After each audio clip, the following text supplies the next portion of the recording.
I just want to thank the Grant County News and the Grant County Chamber of Commerce for hosting this forum this evening. I am greatly appreciative of the opportunity to talk to the residents of the 61st District. Now that I have just finished my first term, I'm looking forward to the opportunity this evening to talk about some of the things that I have accomplished with the public office that you have entrusted me with.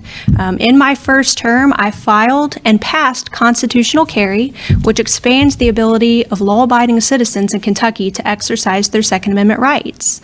In addition to that, I also passed the Campus Free Speech Bill, which protects the First Amendment rights of our college students, as well as the Playground Safety Act in 2020, which keeps Kentucky's children safe from registered sex offenders while they're trying to play on our public and privately leased playgrounds. So I think that the most important thing that you need to know about me is that I feel that I have lived up to everything that I ran on back in 2018. I have sought to represent this district with your needs at the forefront of everything that I do. I've been transparent and accountable, and you never have to guess where I stand on the issues. I'm the only candidate in this race that is 100% pro-life, pro-Second Amendment, and will always stand up for your constitutional rights. When the going got tough back in March of this year, due to the way that our state government has handled the coronavirus situation, I was the one that stood with Kentucky's businesses. I stood with the citizens of the 61st District to help protect them and their constitutional rights and their right to earn a living wage. Whenever our businesses were in trouble from the economic shutdowns, I was there for you, and I will always be there for you. I look forward to this discussion this evening, and I think it'll be quite fruitful.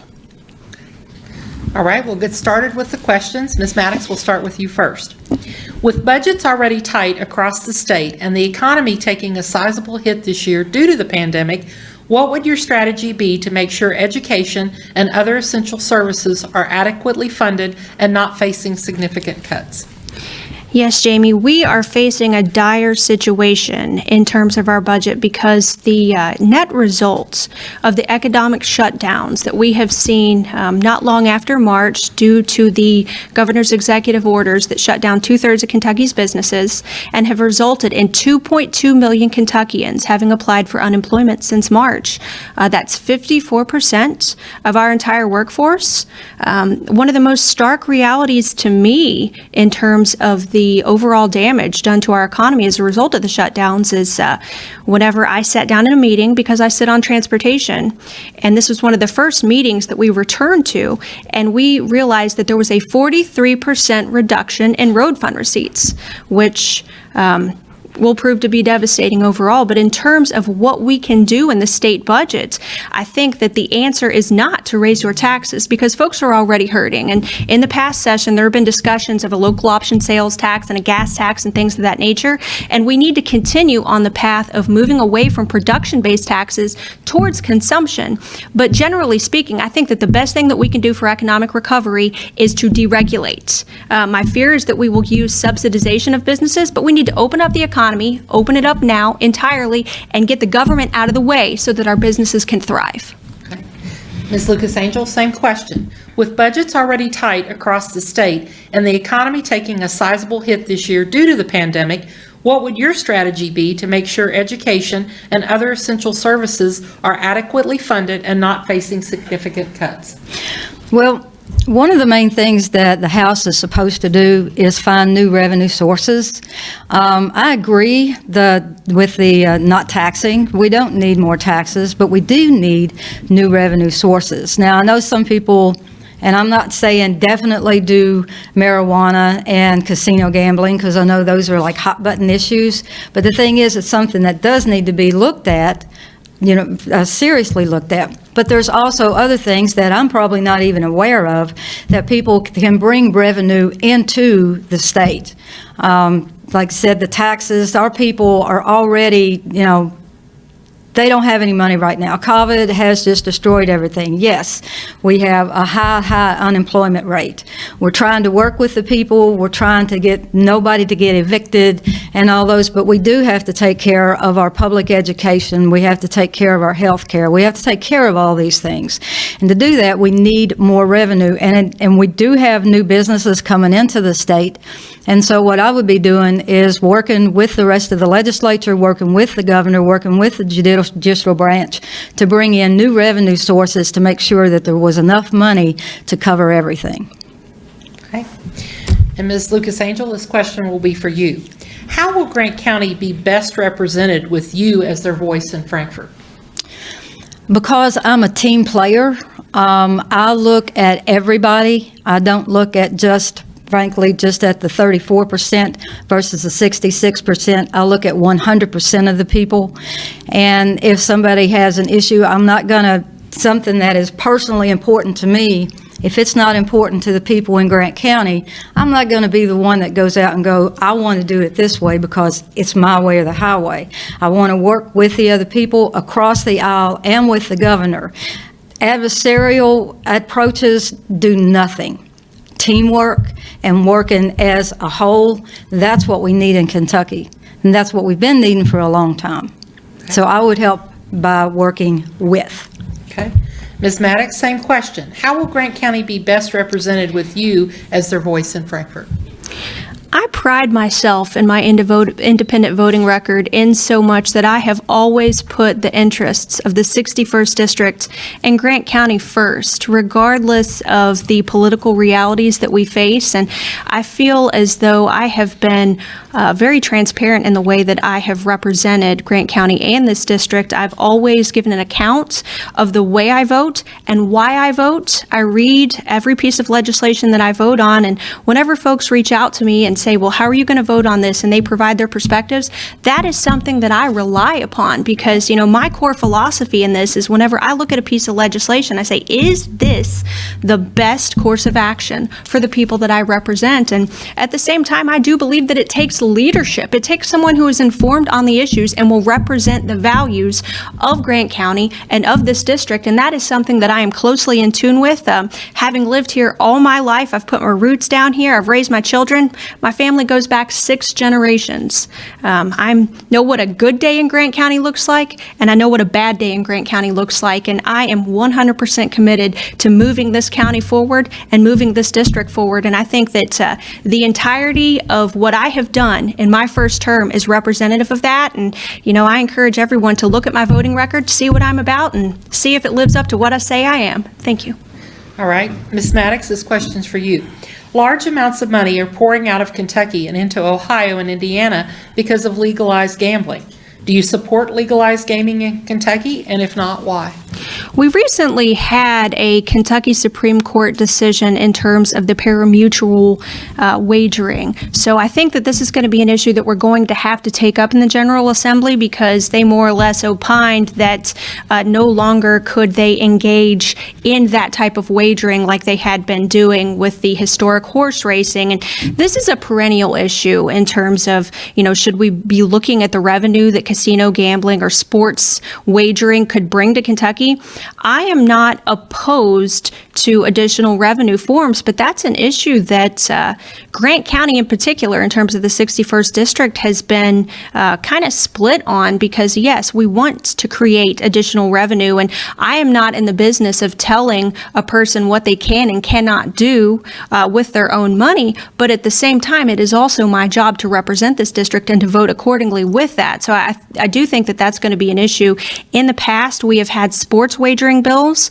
I have not come across any casino gambling bills, but that would require a constitutional amendment if we were to allow casino gambling in the state of Kentucky. And in that situation, I always believe in allowing the people to decide for themselves the direction that they want to take on an issue like that. But, again, I do think that we're going to be taking that up, and I'm going to be listening closely to the folks here in Grant and the rest of the 61st District on that issue. Thank you. Okay. Ms. Lucas Angel, same question. Large amounts of money are pouring out of Kentucky and into Ohio and Indiana because of legalized gambling. Do you support legalized gaming in Kentucky? And if not, why? Yes, I do. I've been all over Kentucky. I retired after 25 years of working for the state, so I got to see the people from Henderson going across the river into Evanston, from the people from Florence and Covington heading across the river into Cincinnati. I got to watch that, and all those dollars that could have been used as revenue for Kentucky flooding, as you said, flooding out of Kentucky. There's an argument that says, oh goodness, if we do this, everybody's going to be gambling, the kids are going to be barefooted, they're going to starve because dad and mom's going to spend all their money gambling. That is not what happens, folks. We need to stop our revenue from flooding out of our state and bring it back here. It will help this county.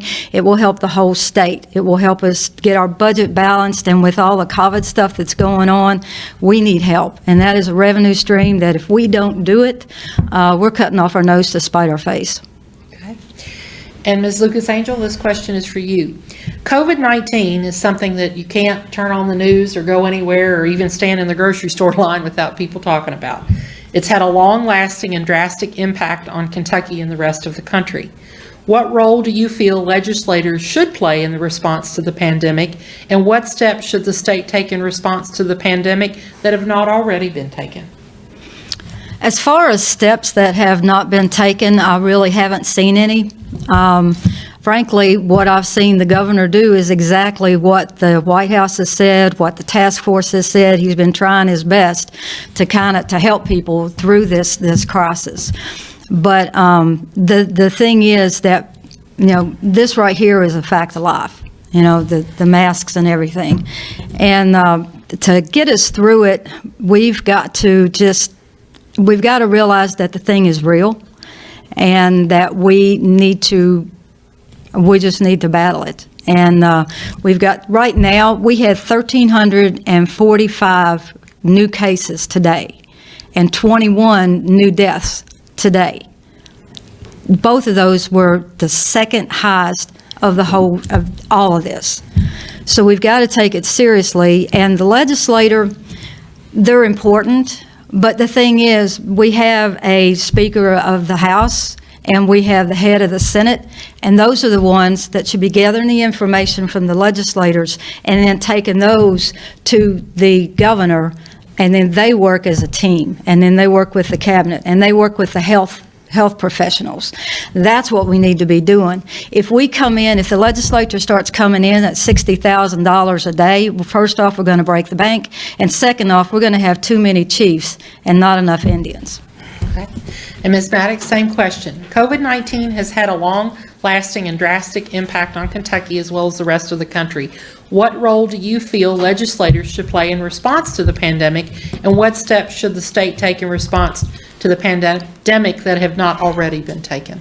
Yes, as far as legislators playing an active role in this, the first thing that I would say about that is that even whenever we were in regular session, the governor pushed us off to the side and did not engage the General Assembly in any of the discussions surrounding the response to COVID-19.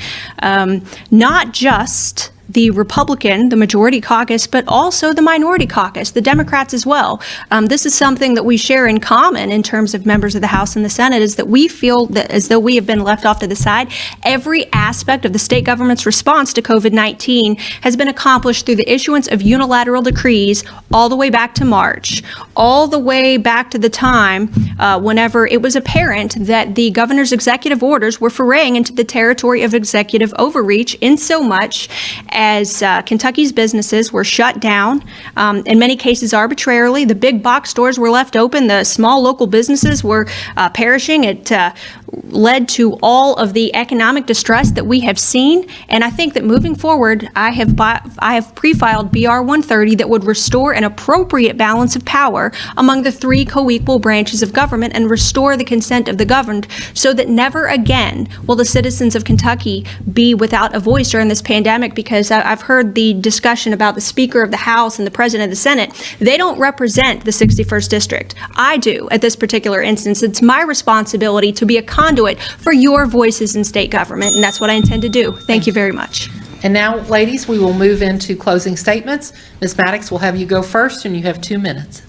Yes, again, I want to thank you this evening for this opportunity to discuss these things. And I've spoken about myself, and again, I'm the only 100% pro-life candidate that you can rely on here in the 61st District, pro-Second Amendment. I've been endorsed by Northern Kentucky Right to Life, as well as the National Association for Gun Rights and the NRA. I have an A+ rating. But I also want to take a moment to talk about why I am the best choice for this seat. My most recent late to the game, write-in opponent, what she does not want you to know is that she, being the chair of the Grant County Democratic Party, was aware of the filing deadline for this seat. And she sought to subvert that process and their party's primary in order to file at this time. She doesn't want you to know that because she understands that the Democratic Party, the party of late-term abortions, the party of additional gun control, the party of weapons bans, the party of defunding the police, does not represent the values of Grant County or the 61st House District. And I think that it's important that I tell you that this evening because she doesn't want you to realize that whenever she's running against me. But I think that it's important that you know because you have a choice to make leading up to November 3rd. Early voting is ongoing now, that I will continue to do the very best that I can to represent the values of this district and Grant County and to be openly accessible and accountable to you. And I ask for your vote for Savannah Maddox for state representative on or before November 3rd. Thank you very much. Ms. Lucas Angel, you have 2 minutes for your closing statement. Thank you, Jamie. Well, first off, yeah, I am I'm the chair of the Grant County Democrats. The reason that I did not file earlier was because, frankly, I didn't want to. I had no wish to go to Frankfurt or any of that kind of stuff. I stood back. I was hoping that somebody would step forward, somebody maybe a little younger than me, that had more of a career ahead, could go ahead and do that. But the thing is, the reason people didn't step forward is because they knew that if they come up against Ms. Maddox, that they would have Mitch McConnell, Damon Thayer, the whole RNC would come down on them just like they did Darrell Link several years ago, 2 years ago. But like I said, I didn't want to do it, but the thing is, there are a lot of people out here that do not agree that Ms. Maddox is doing what the county needs and does not agree. I've been in all the different counties of the 61st and I've been around the state. There's a lot of people out there that do not like it. They want us to come back to, I understand your values, but they're completely conservative values. But what we need is we need somebody that's going to pay attention to the budget, pay attention to the schools, pay attention to health care, not get their picture taken with 3%ers, not come out with people with guns and screaming and hollering and trying to shut the governor down when he's trying to do what your president wants. That's what they're wanting, is somebody that takes care of the county, takes care of the state, and really takes this job seriously as 100% of the state, not just for part of it. So that's why I did the write-in. I did it because of people that were writing Mickey Mouse and Daffy Duck and things that you can't even say in public and against the incumbent. So that's why I did it. So anyway, if you want something a little different, you want somebody that will work as a team, you want somebody that's going to represent you, Debbie Lucas Angel, write in the right one. Thank you. Voters, you will be choosing between these two candidates, Savannah Maddox, the Republican candidate, and Debbie Lucas Angel, the write-in candidate. Ladies, we thank you both for being here with us this evening, and we will take a quick break and be right back. Thank you, Jamie. Thank you, Jamie.